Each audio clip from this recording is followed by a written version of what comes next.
Hello, Palsy here. Today I want to talk to you about subtlety.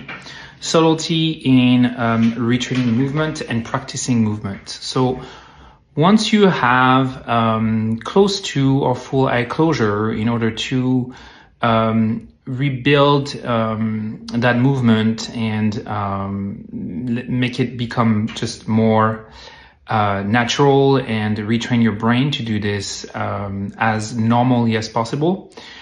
What you want to do is to be very extremely subtle and slow. So I don't know if you've ever noticed, but closing your eyes is not doing this. I think we humans think that always more is always better. In this case of facial paralysis, trying to do this is not going to bring back a normal movement.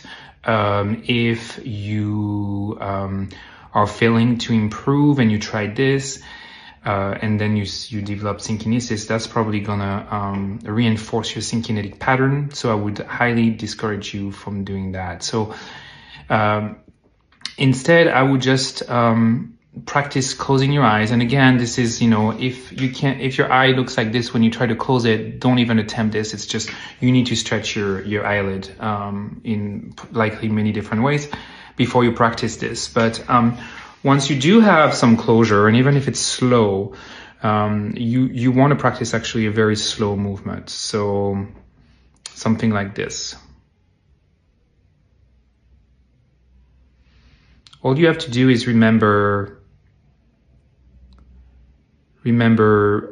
sitting in front of the TV or reading a book, and then you're suddenly falling asleep. Your eyelids are heavy and they're just kind of falling off, just like shutters, and then through gravity just closing by itself naturally with no engagement of the orbicularis oculi, your eyelid muscle.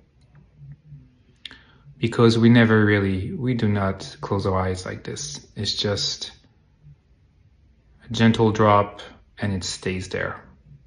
So I hope that was helpful. Try to practice it this way. Again, this might not be for you if you're still in the flaccid stage and you might have progress with other things, but your eye still stays opened.